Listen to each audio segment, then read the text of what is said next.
Hello my dear student, welcome back to my channel camphor classes.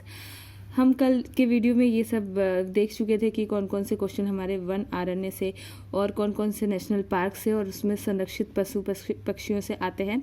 और उसके बाद हम बात करेंगे कुछ वनों के प्रकार जहाँ से हमारे क्वेश्चन बनते हैं। ठीक है, वनों के प्रकार हैं हमारे। फर्स्ट है उष्णकटिबंधीय सदाबहार वन। ठीक है, ये क्या होते हैं, इन्हें वर्षा वन भी कहते हैं क्योंकि यहाँ पर वर्षा बहुत ज़्यादा होती है और जहाँ वर्षा बहुत ज़्यादा होगी वहाँ पे पत्तियाँ हमेशा हरी भरी होंगी, यानी पतझड़ नहीं होगा, पत्तियाँ पूरी तरह से नहीं झड़ती हैं, इसीलिए इनको हम लोग बोलते हैं सदाबहार वन, यानी यहाँ पे हमेशा हरियाली होती है।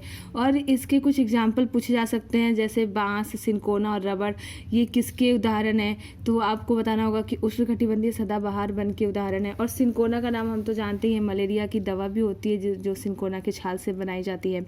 यहाँ सर्वाधिक जैव विविधता पाई जाती है। ये क्वेश्चन प्रीवियस ईयर से पूछा गया है कि सर्वाधिक जैव विविधता कहाँ पाई जाती है, तो क्या होगा हमारा उत्तर उष्णकटिबंधीय सदाबहार वन में। ठीक है, और जो हम मूवीज़ में देखते हैं, एनाकोंडा मूवीज़ है या कोई भी एनाकोंडा, जितने भी स्नैक होते हैं, जो भी बड़े बड़े जानवर होते हैं, एनाकोंडा वो कहाँ पाया जाता है, वो उष्णकटिबंधीय सदाबहार वन में पाया जाता है। अब हम बात करते हैं दूसरा, उष्णकटिबंधीय पर्णपाती वन। नाम से ही लग रहा है पर्णपाती यानी इसकी पत्तियां गिरती होंगी, तो इन्हें हम मानसूनी वन बोलते हैं। ठीक है, ये भारत में भी पाई जाती है, उत्तर ऑस्ट्रेलिया में पाई जाती है और मध्य अमेरिका में भी पाए जाते हैं। यहाँ के वृक्ष शुष्क मौसमों से अपनी रक्षा करने के लिए पत्तियों को गिरा देते हैं। जैसे इंडिया में हम देखते हैं पतझड़ का मौसम आता है जब, तो वैसे ही वृक्ष जो होते हैं कौन कौन से होते हैं, शीशम, सागौन, बांस, आम, नीम इत्यादि, ये सारे इंडिया में पाए जाते हैं, तो आपको पता ही होगा। जानवर कौन कौन से होते हैं, शेर, बाघ, हाथी। ठीक है, और भी बहुत से होते हैं बड़े बड़े। अब देखते हैं शीतोष्ण सदाबहार वन। शीतोष्ण सदाबहार वन कहाँ पाए जाते हैं, तो ये दक्षिण पूर्व अमेरिका में, दक्षिण चाइना में और दक्षिण ब्राज़ील में पाए जाते हैं। इसके वृक्ष होते हैं चीड़, बांस और यूकेलिप्टस। ठीक है, अब बात करते हैं शीतोष्ण पर्णपाती वन। यहाँ से हालांकि कोई क्वेश्चन आया नहीं हुआ है हर बार, तो भी हम इसको बस एक नज़र देख लेते हैं। ये वन उत्तर पूर्व America, China, New Zealand and Paschim Europe के तटीय क्षेत्र में पाए जाते हैं। ठीक है, भूमध्य सागरीय वन। भूमध्य सागरीय वन से नाम से ही लग रहा है कि ये एशिया के भूमध्य सागर के पास वाले क्षेत्र में पाए जाते हैं, इसलिए इनको भूमध्य सागरीय वन कहते हैं। ये अफ्रीका में भी पाए जाते हैं। और यहाँ कैसे फल उगते हैं, जितने भी खट्टे फल होते हैं ना, वो सारे यहाँ पे पाए जाते हैं। जैसे संतरा हो गया, अंगूर हो गया, जैतून, अंजीर, ये सब के लिए ये फेमस है। इस क्षेत्र को विश्व फलोद्यान कहा जाता है। मतलब सबसे ज़्यादा फल, ये सारे फल ही तो होते हैं हमारे, तो जहाँ पे सबसे ज़्यादा फल पाए जाते हैं उसको फलोद्यान कहेंगे। तो विश्व का फलोद्यान किसे कहा जाता है, भूमध्य सागरीय वन को। शंकुधारी वन की बात कर लेते हैं। शंकुधारी वन को ही हम टैगा वन कहते हैं। आपको बहुत सारे क्वेश्चन में टैगा वन के नाम से मिलेगा, तो टैगा वन यही होता है। और शंकुधारी नाम से ही लग रहा है कि यहाँ के पौधे के जो आकार होते हैं वो शंकु के आकार के होते हैं और वो पौधे काफ़ी ऊंचे होते हैं। ये भी सदाबहार वन ही होते हैं, यानी इनकी पत्तियाँ भी जल्दी नहीं गिरती हैं और हरी भरी होती हैं। और इनमें वृक्ष कौन कौन से होते हैं, चीड़ होता है, देवदार होता है। ठीक है, ध्रुवीय भालू आपने सुना होगा, वो कहाँ पाए जाते हैं, वो शंकुधारी वन यानी टैगा वन में ही पाए जाते हैं। तो जनरली यहाँ से क्वेश्चन आता है रजत लोमड़ी या ध्रुवीय भालू कहाँ पाए जाते हैं, इन दोनों से क्वेश्चन पूछेगा तो टैगा वन में पाए जाते हैं। ठीक है, ये दोनों ही टैगा वन में पाए जाते हैं। अब हम बात कर लेते हैं घास के मैदान और स्थल के बारे में, जो कि दो प्रकार के होते हैं। ये बहुत ज़्यादा इंपॉर्टेंट नहीं है, बट फिर भी यहाँ से एक दो क्वेश्चन आ जाते हैं। तो उष्णकटिबंधीय घास के मैदान और दूसरा है शीतोष्णकटिबंधीय घास के मैदान। तो उष्णकटिबंधीय घास के मैदान जो होते हैं वो है एक लोनस है और एक सवाना है। सवाना बहुत इंपॉर्टेंट है, सुना हुआ है आपने, ये अफ्रीका में पाया जाता है। ठीक है, अब इसकी बात करते हैं। पंपास जो कि अर्जेंटीना में है, वेल्ड जो कि दक्षिण अफ्रीका में है और प्रेयरीज जो कि कनाडा और अमेरिका में है। प्रेयरीज बहुत इंपॉर्टेंट है क्योंकि ये क्वेश्चन में 2-3 बार पूछा हुआ है। तो मध्य अक्षांश घास स्थल को ही हम प्रेयरीज बोलते हैं। और बोलता है कि ब्रेड बास्केट किसे कहा जाता है, तो ब्रेड बास्केट किसे कहा जाता है, प्रेयरीज को कहा जाता है। भारत के पश्चिमी घाट में पाए जाने वाले घास स्थल को शोला कहते हैं। ठीक है, अब हम बात करते हैं जहाँ से क्वेश्चन ज़्यादातर पूछे जाते हैं, वो है भारत की प्रमुख जनजातियाँ। ठीक है, 2021 में भी यहाँ से क्वेश्चन आया हुआ है, इसलिए हम ये टॉपिक नहीं छोड़ सकते, इसको भी हम देख लेते हैं। तो जनजाति और प्रमुख राज्य की यहाँ पर एक लिस्ट बनाई हुई है और अब हम इसके बारे में थोड़ा सा डिस्कस करते हैं। थोड़े से ट्रिक मैं आपको बता दूँगी, बाकी आपको खुद ही जैसे लगे वैसे आप याद कर लेना। तो यहाँ पर है प्रमुख राज्य लद्दाख। लद्दाख चांगपा पाई जाती है वहाँ पे जनजाति, जिसको बोलते हैं चांगपा।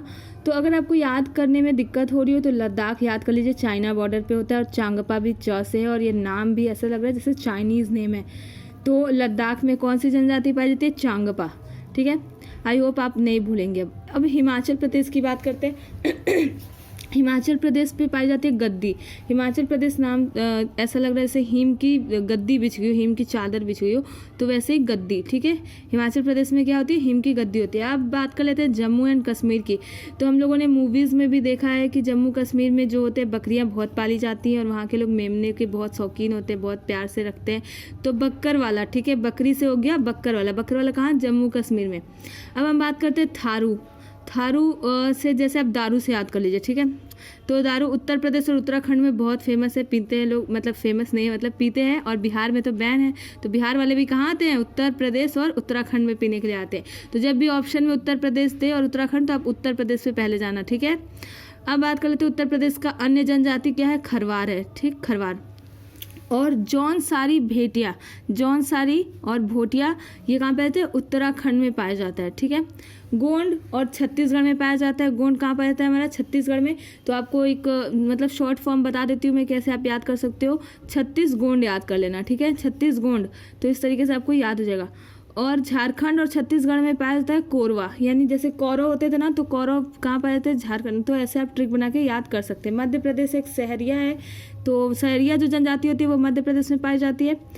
कालबेलिया और मीना ये राजस्थान में पाए जाते हैं। कालबेलिया आप याद कर सकते हो, कालबेलिया जो होती है ना वो सांप की एक जनजाति होती है जो सांपों को पालती है और सांपों का नृत्य करती है, तो वो राजस्थान में पाई जाती है। आप लोग जो भी राजस्थान में घूमने गए होंगे उन्होंने देखा होगा कि वहाँ पे जो कालबेलिया होते हैं वो बहुत फेमस है, कालबेलियाओं का नृत्य, ठीक है। अब देखते हैं भील।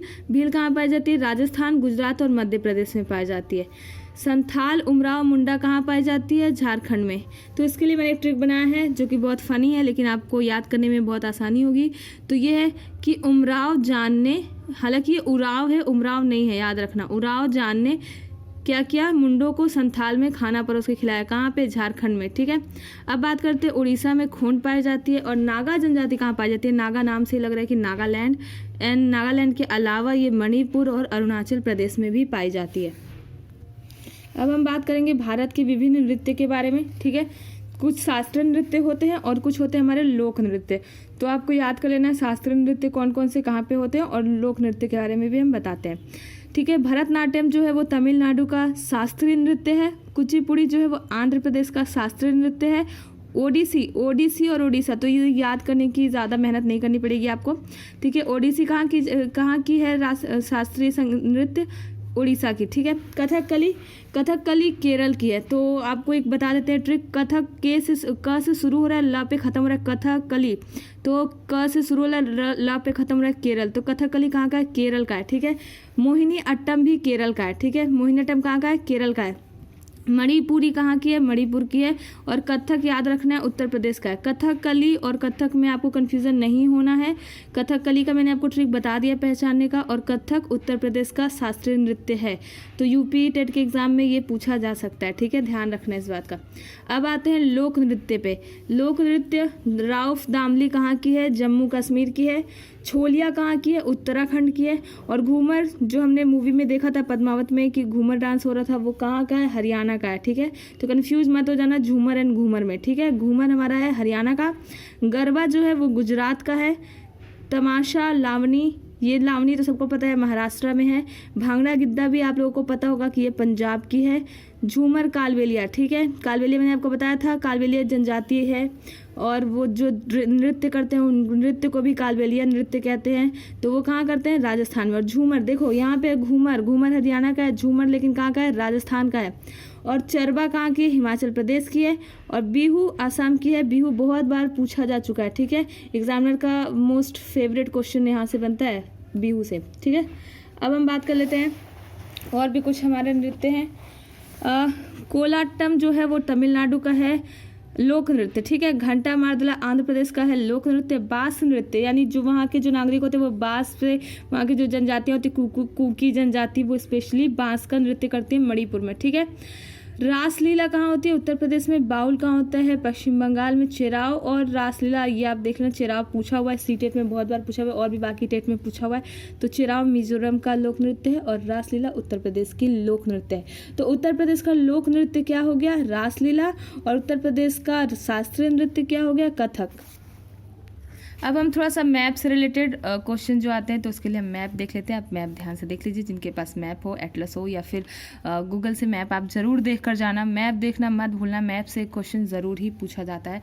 तो हम यहाँ पर बता देते हैं आपको, ये है हमारी कर्क रेखा। कर्क रेखा 23.5 अक्षांश से गुजरती है। यहाँ पे आपको दिख रहा होगा 23.5 के अक्षांश से। अब ये किस किस राज्य से गुजरती है और कितने राज्य से गुजरती है, इसको घुमा के कई बार क्वेश्चन में पूछा जाता है।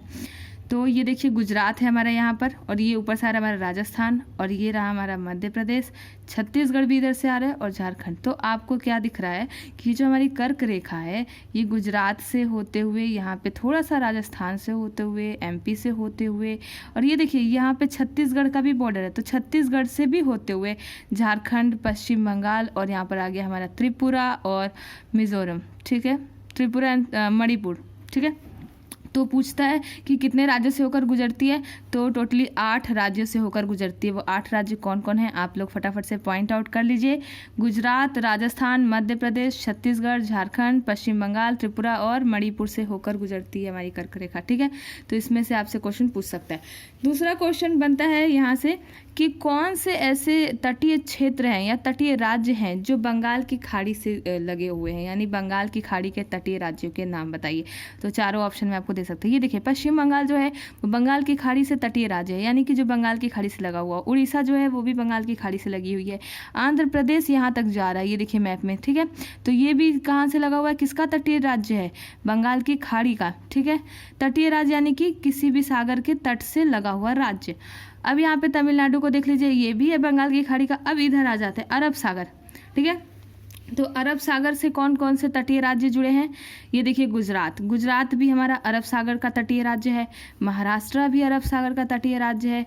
गोवा एंड कर्नाटक भी हमारा अरब सागर का तटीय राज्य है। केरल भी तटीय राज्य है। ये तो हो गया हमारा तटीय राज्य और कर्क रेखा से रिलेटेड कुछ सवाल।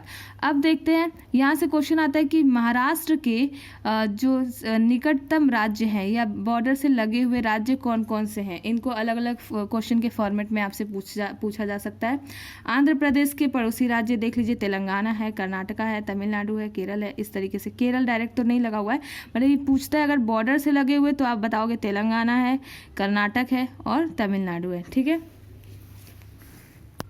अब देख लेते हैं कुछ नदियां और उनके उद्गम स्थल, क्योंकि यहाँ से क्वेश्चन पूछे जाते हैं। ठीक है, सिंधु है, लंबाई जनरली उतना आप नहीं भी याद करोगे तो चल जाएगा, बट उसके उद्गम स्थल जरूर पूछे जाते हैं। तो सिंधु नदी कहाँ से निकलती है, तो मानसरोवर झील के पास से। ठीक है, ये मानसरोवर झील कहाँ पे है, तिब्बत में। तिब्बत में चेमांगयुंग ग्लेशियर से निकलते हैं। ठीक है, सतलज जो है, सतलज नदी वो कहाँ से निकलती है, वो भी मानसरोवर झील के पास से निकलती है। गंगा नदी कहाँ से निकलती है, उत्तराखंड से। ठीक है, ये गंगा नदी का तो बहुत ही मोस्ट फेमस क्वेश्चन है एग्जामिनर्स के लिए। ठीक है, तो गोमुख या गंगोत्री भी बोलते हैं, कई बार गोमुख नहीं भी दिया होगा तो गंगोत्री दिया होगा तो आपको लगा देना। और राज्य कौन सा है, उत्तराखंड है। ठीक है, यमुना नदी कहाँ से निकलती है, यमुनोत्री से, ये भी उत्तराखंड में है।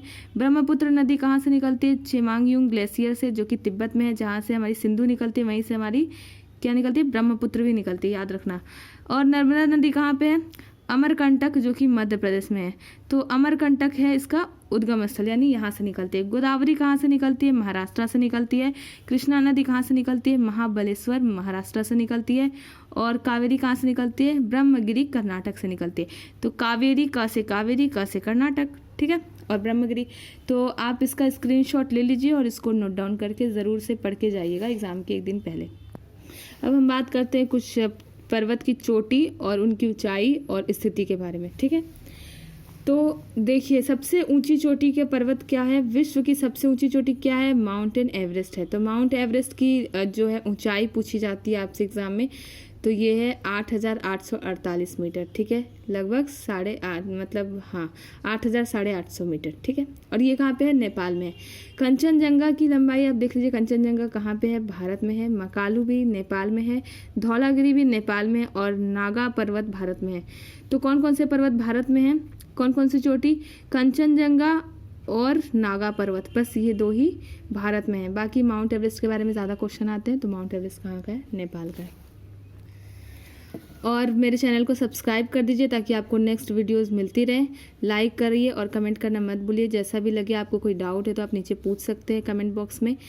एंड बेल बटन ज़रूर दबा दीजिएगा ताकि आप अपडेट होते रहें डेली नए नए जो टॉपिक या शॉर्ट ट्रिक्स मैं लेकर आती हूँ उससे। And thank you for watching.